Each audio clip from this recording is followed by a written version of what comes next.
As I said in a previous video, I just got fired from my job and I am now in a situation where I'm in bad term with my employer and I don't want to go back at work for the few days that are left for me to do. So now I'm looking for a new job and my actual employer is sending me emails and shit with some documents, etc. They're just basically pissing me off. I have a family to feed, and this situation seems so unfair. I have been working my ass off for these motherfuckers, and the moment they had to fire someone, they decided it had to be me. One of the only guys who has children and that works twice as much as the other do. That's not me saying it, but my colleagues. And you know, they keep the guys that don't give a fuck about this place that are always hiding so that they can use their phone, that go take a shit for half an hour and suddenly come back when almost all the work is done. This situation genuinely seems unfair. And there's nothing I can do except let time pass, focus on myself, spend time with my family. But man, it's so unfair. It made me realize a few things. A few nights ago, I was sitting alone in my car outside the grocery store parking lot.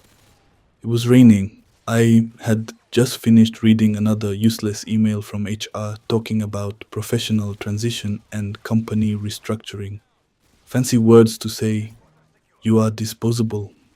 I remember staring at my reflection in the windshield and asking myself one question. How the hell did I end up here? Because for years I did everything they told me to do. Wake up early, work hard, stay loyal, be reliable, sacrifice your energy now so life becomes easier later. And that's the formula they sold us. And I believed it. I genuinely believed that if I gave enough effort, life would eventually reward me for it. I thought suffering through exhausting shifts meant security was waiting at the end of the tunnel. I thought being the dependable guy actually mattered. But the older I get, the more I realize something terrifying. The system does not reward loyalty, it rewards usefulness. The moment your usefulness drops, even slightly, you become replaceable. That realization hit me like a truck because when I got fired, the company didn't collapse.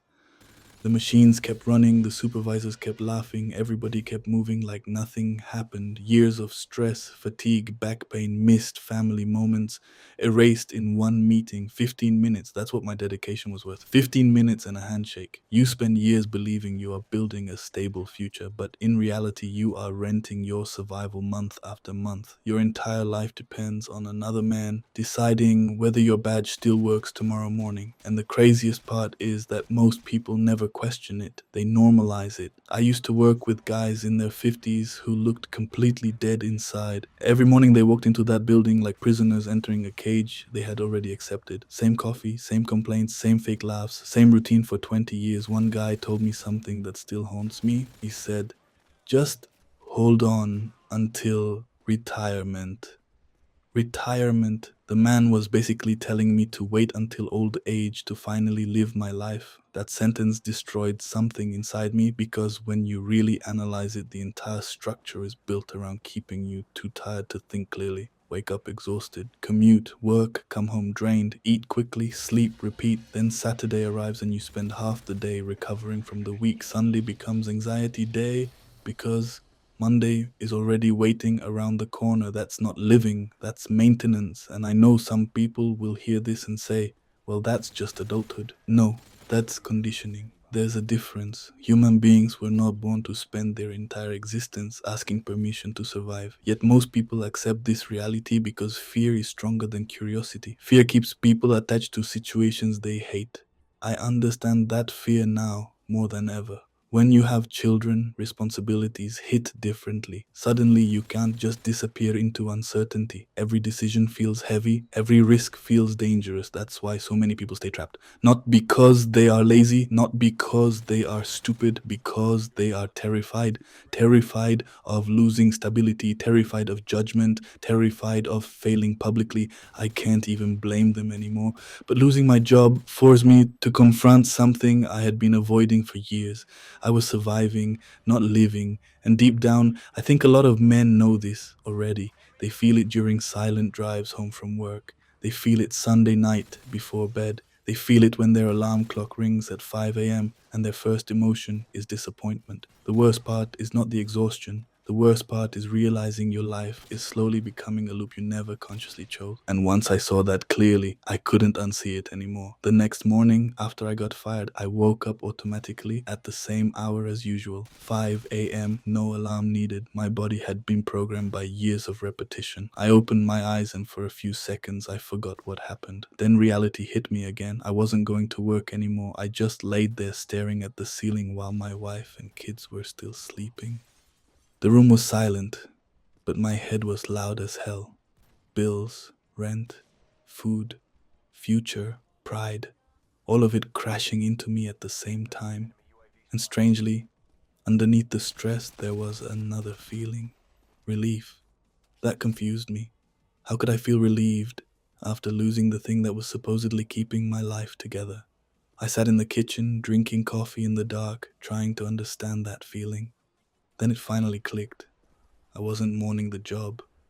I was mourning the illusion of security, because that's the biggest scam behind the 9 to 5 system. People think a salary equals safety, but the moment another man can erase your income with one decision, you were never truly safe to begin with. You were dependent. There's a huge difference. For years, I ignored the signs because routine makes dangerous situations feel normal. That's what routine does. It numbs you slowly. You stop questioning things because everybody around you is living the exact same way. Wake up, work, consume, sleep. And if you complain too much, people look at you like you're ungrateful. You should just be happy to have a job.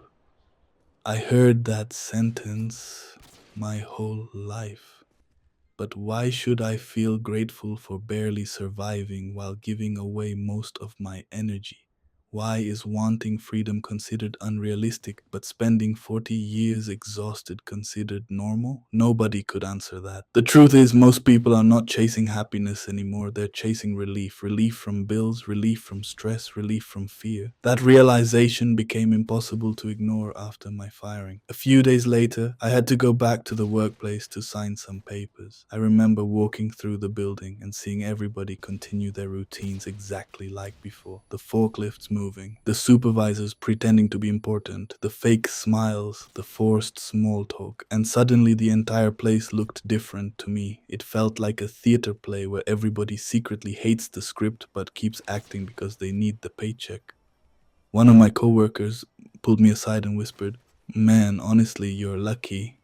Lucky? At first, I almost laughed in his face. I had just lost my income. I was stressed every day. I had responsibilities crushing my shoulders. How the hell was I lucky? Then he explained. He said, "At least now you're forced to figure something else out. Most of us will die here." That sentence stayed in my head for days. Most of us will die here. And the scary part is that he wasn't exaggerating. I've seen men spend decades sacrificing their health for jobs that would replace them within a week. I've seen people destroy their backs, their sleep, their mental health, all for companies that don't even remember their birthdays. Then one day they retire, old, exhausted, empty, finally free at the exact moment their body is too broken to fully enjoy life. That's when I started asking myself another question.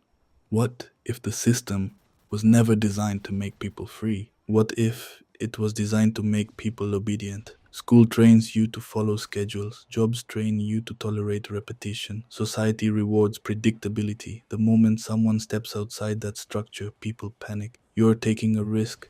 You should be careful. What if it doesn't work? Fear everywhere. Meanwhile, nobody questions the risk of giving 40 years of your existence to something you hate.